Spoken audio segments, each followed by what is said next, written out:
Assalamualaikum. Halo teman-teman yang baik hatinya. Pagi ini jumpa lagi dengan Kak Ros ya. Kali ini Kak Ros ingin membagikan tips memilih garam industri yang beriodium.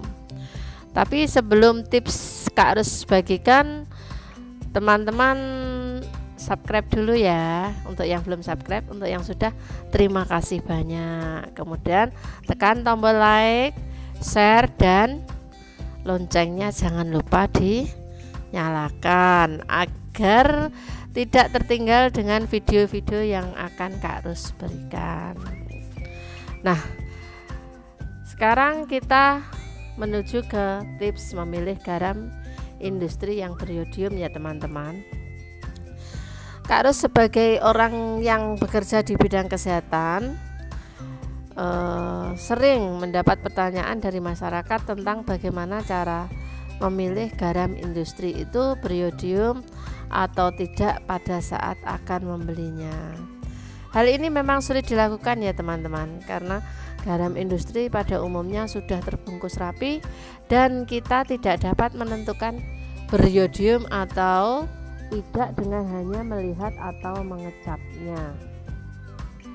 Dengan demikian, salah satu tahap awal adalah membeli merek tertentu dalam jumlah sedikit atau bungkus kecil saja dulu untuk dilakukan uji kandungan yodiumnya.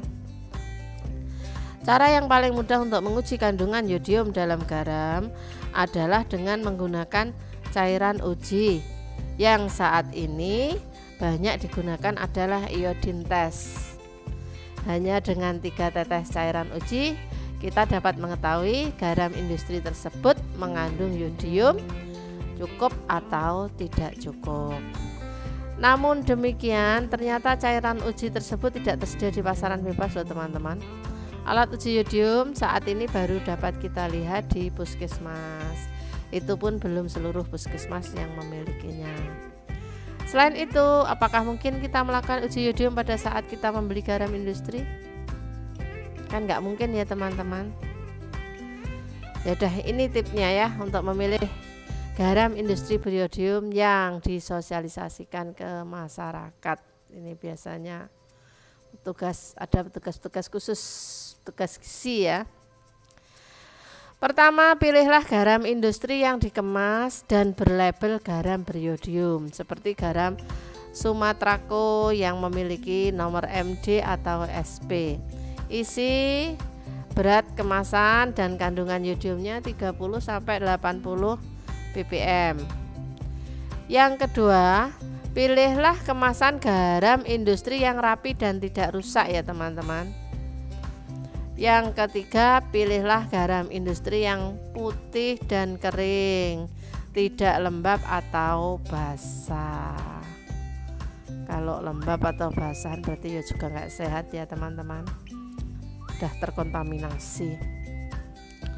Yang keempat, beli sedikit dulu ya teman-teman, kemasan kecil untuk diuji di rumah. Kalau perlu beberapa merek untuk pegangan dalam pembelian selanjutnya. Yang kelima, hindari memilih garam industri bata atau briket, apalagi yang tidak dikemas, kecuali telah teman-teman uji pada setiap bagian luar ataupun dalam dan hasilnya cukup.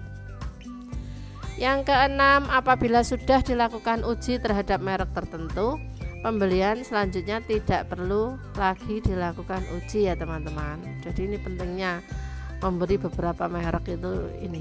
Nanti kalau ada yang garam itu benar-benar beriodium, kita tinggal beli sesuai yang kita uji tadi, yang benar-benar ori, benar-benar beriodium. Yang ketujuh, pilihlah kemasan kecil agar penyimpanan di rumah tidak terlalu lama. Hal ini untuk menghindari proses pelembaban akibat terbukanya kemasan. Nah, demikian tadi ya teman-teman, tips untuk memilih garam industri yang beriodium yang berkualitas baik sebagai upaya pencegahan timbulnya masalah gangguan akibat kekurangan yodium. Semoga bermanfaat ya teman-teman tips yang Kak Ros berikan kali ini.